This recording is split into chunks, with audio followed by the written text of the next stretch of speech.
এবার একটু টেস্ট করে দেখি। আর রাইসে কিন্তু জিরা দেওয়া আছে, জিরা রাইস, আর ভালো কোয়ালিটির রাইস আছে, অসুবিধা নেই। এখানে এক্ষুনি খেয়ে নিবি বল। দিল না বল। একটা পিস নিলাম, হ্যাঁ রাগ করিস না, একদম গরম দিচ্ছে না গরম। দাদা বাইরে দেবে। দেখতে পাচ্ছ মাটির হাঁড়ি বেশ জিভে জল চলে রেডি এসছে। করা হচ্ছে আর কন্টিনিউ সার্ভ করা হচ্ছে। তোমাদের পরে আমি দেখাচ্ছি হান্ডি বাইরে। মাটন, বেশ ভালোই আছে, কারণ এখন হান্ডি একদম মাটন। ডিনার টাইম, 9:30 10:30 বাজে। চলো গরম গরম একটু টেস্ট করে দেখি। আর রসুন দিয়েছে দেখতে পাচ্ছি, কারণ এই হান্ডি মাটন বা হান্ডি চিকেনে কিন্তু দেবে, গোটা দাঁড়া, করিস মশলা, না রসুন এরকম। এগুলো ইউজ করা হয়। চলো একটু টেস্ট করে দেখি।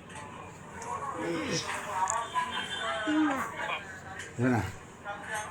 বেশ ভালো খেতে, একটা গোটা মশলার যে ফ্লেভার আছে সেটা কিন্তু পাওয়া যাচ্ছে। আর রাইসটা ভালো তো, ঝাল খায় না। সত্যি ভালো খেতে। এই হচ্ছে মাটনের এক একটা পিস দেখতে পাচ্ছ, একদম তলতলে তোলা যাচ্ছে না বল, এত বড়।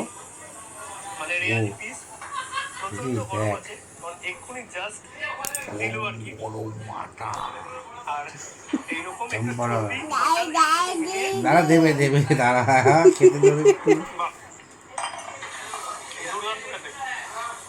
আর মোটামুটি পিসগুলো তোমাদের একটু দেখিয়ে দিই। হ্যাঁ দেখাও, এখানে বাকি যে পিসগুলো দিয়েছে সেগুলো কোনটা খাবি বল, একই এটা না ওটা? টাইপের, মানে এইরকম সাইজের এটা না পিস ওটা? তোমরা পেয়ে যাবে।